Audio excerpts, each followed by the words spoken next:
No início do século XIV, a França vivia um dos períodos mais sombrios e poderosos de sua história. O rei Filipe IV, conhecido como Filipe, o Belo, governava com punho de ferro. Inteligente, ambicioso e profundamente desconfiado, ele sonhava em transformar a França no centro do poder europeu, acima da Igreja e de qualquer outra ordem. Mas havia um obstáculo em seu caminho. Uma organização que acumulava riquezas e influência desde as Cruzadas e que não respondia a nenhum rei. A Ordem dos Cavaleiros Templários. Criada no século XII, oficialmente para proteger peregrinos na Terra Santa, a Ordem rapidamente se tornou uma força econômica e militar sem precedentes. Eles eram monges e guerreiros, mas também banqueiros, administradores e estrategistas. A nobreza confiava seus bens aos templários, e até mesmo reis contraíam empréstimos com eles. Com o tempo, o poder financeiro dos cavaleiros superou o de muitos reinos. Para Filipe IV, isso era inaceitável. O rei devia somas imensas à ordem, e sua autoridade estava sendo desafiada por homens, que, embora vestissem o manto da fé, respondiam apenas ao Papa. Em 1307, Filipe viu a oportunidade perfeita para destruir seus inimigos e apagar sua dívida. Com o apoio de assessores leais e de uma campanha de rumores cuidadosamente construída, ele acusou os templários de heresia, blasfêmia e adoração de ídolos demoníacos. A acusação era devastadora, especialmente em uma época em que religião e poder caminhavam lado a lado. Na madrugada de 13 de outubro de 1307, uma sexta-feira que se tornaria lendária, o rei ordenou a prisão de todos os templários na França. O ataque foi coordenado, silencioso e brutal. Milhares foram presos de uma só vez, incluindo o próprio grão-mestre da ordem, Jacques de Molay. Acusados de práticas obscuras, de cuspir na cruz e de negar a Cristo, os cavaleiros foram submetidos a torturas inimagináveis. Sob dor e medo, muitos confessaram crimes que jamais cometeram. Essas confissões seriam usadas pelo rei como prova de culpa. A Igreja, pressionada, hesitou em agir. O Papa Clemente V, aliado político do rei, se viu forçado a ceder. Em 1312, a Ordem dos Templários foi oficialmente dissolvida pelo decreto papal. Suas propriedades foram confiscadas e seus membros perseguidos, mas nem todas as riquezas e segredos da Ordem foram encontrados. Boatos surgiram de que, antes da queda, um grupo de cavaleiros havia fugido com o tesouro templário e com documentos sagrados, talvez até o próprio Santo Graal. Jacques de Molay, o último grão-mestre templário, foi mantido preso por 7 longos anos. Mesmo sob tortura, ele se recusou a admitir heresia. Em 1314, Filipe IV ordenou sua execução. Molay foi levado a uma pequena ilha no rio Sena, em Paris, onde seria queimado vivo. Diante da multidão e dos representantes do rei e da igreja, ele manteve a cabeça erguida. De acordo com os cronistas da época, suas últimas palavras foram uma maldição. Ele proclamou que, em menos de 1 ano, tanto o Papa Clemente V quanto o rei Filipe IV prestariam contas de seus atos diante de Deus. O fogo foi aceso e o último grão-mestre dos Templários morreu em silêncio, olhando para o horizonte. Mas o que aconteceu depois fez sua profecia se tornar uma lenda. Poucos meses depois da execução, o Papa Clemente morreu subitamente.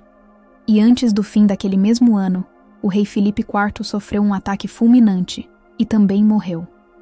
Ambos exatamente dentro do prazo anunciado por Jacques de Molay. A coincidência foi suficiente para transformar suas palavras em mito, e a história passou a ser conhecida como a Maldição dos Reis da França. O destino da linhagem real pareceu confirmar o peso dessa maldição. Nas décadas seguintes, os descendentes diretos de Filipe IV enfrentaram tragédias e escândalos sem fim. Seus 3 filhos, que se tornaram reis um após o outro, morreram jovens e sem deixar herdeiros legítimos. Essa sucessão de mortes e desgraças levou a França a mergulhar em uma crise dinástica que daria origem à Guerra dos 100 Anos. O povo acreditava que a maldição templária havia caído sobre a coroa, destruindo pouco a pouco a linhagem dos Capetingios. Mas a história da maldição é apenas uma parte do mistério. O desaparecimento do tesouro templário, e o destino de muitos cavaleiros continuam envoltos em sombras. Relatos de sobreviventes apontam que parte da frota templária desapareceu do porto de La Rochelle na mesma noite das prisões, levando consigo baús e manuscritos. Nenhum deles foi encontrado. Alguns historiadores acreditam que fugiram para Portugal, Escócia ou até América antes de Colombo. Em Portugal, de fato, a ordem foi reorganizada sob outro nome, a Ordem de Cristo, que mais tarde financiaria as grandes navegações. Essa continuidade é vista por muitos como prova de que os templários nunca foram realmente extintos, apenas mudaram de forma e nome. Os símbolos templários, como a cruz vermelha e a arquitetura de suas fortalezas, continuaram a aparecer em construções e documentos nos séculos seguintes. Para alguns estudiosos, isso indica que a ordem manteve uma rede secreta de influência, talvez ligada às origens de outras sociedades discretas, como a maçonaria. Documentos do século XVIII sugerem que os maçons consideravam Jacques de Molay um mártir e o homenageavam em rituais secretos. Assim, a chama templária teria sobrevivido, atravessando os séculos e se infiltrando silenciosamente na história moderna. Mas o que realmente aconteceu naquela sexta-feira 13? As acusações de heresia nunca foram provadas. Nenhuma prova concreta de idolatria foi encontrada. Acredita-se que as confissões foram forçadas por tortura. Alguns estudiosos modernos argumentam que os templários eram vítimas políticas, destruídos por um rei endividado e um papa submisso.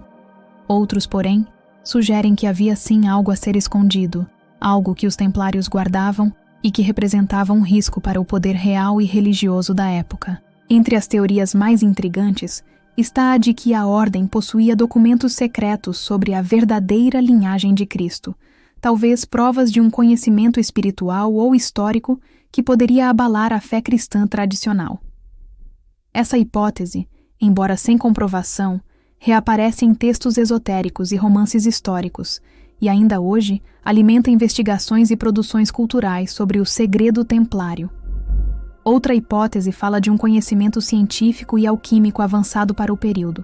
Durante as cruzadas, os templários tiveram contato com sábios árabes e persas, aprendendo técnicas de medicina, engenharia e até criptografia.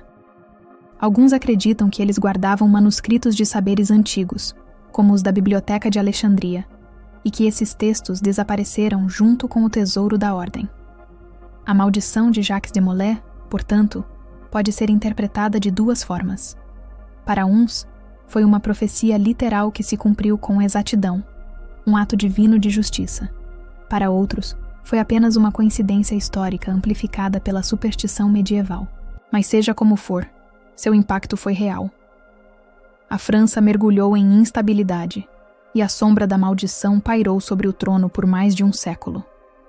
Hoje, séculos depois, o local onde Molay foi executado ainda existe. Uma placa em Paris marca o ponto exato onde o último templário foi queimado.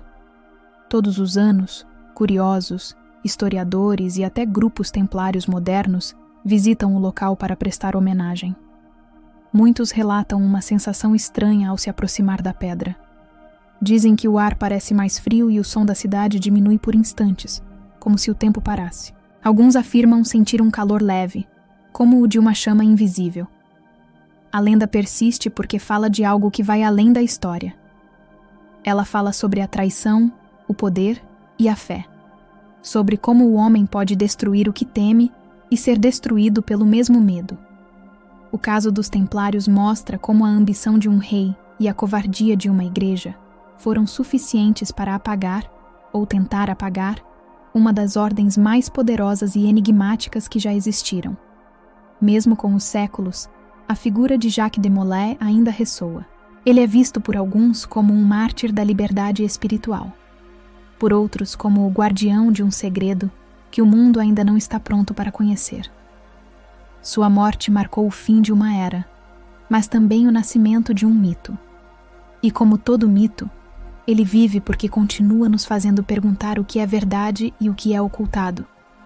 A maldição dos reis da França continua sendo contada porque representa o encontro entre história e mistério, entre a fé e a dúvida. E talvez seja exatamente isso que os templários buscavam: Uma verdade que não pode ser queimada, aprisionada ou esquecida. Talvez o verdadeiro tesouro que desapareceram protegendo não fosse ouro nem relíquias, mas conhecimento. Um conhecimento tão poderoso que mudaria a forma como o homem entende Deus, o poder e a si mesmo. E assim, quando o vento sopra entre as pedras antigas de Paris, alguns dizem que é possível ouvir o eco distante das palavras do último grão-mestre. Palavras que ainda hoje desafiam reis, papas e estudiosos. Vocês me julgam injustamente, mas todos vocês em breve me seguirão. E a história implacável mostrou que ele estava certo.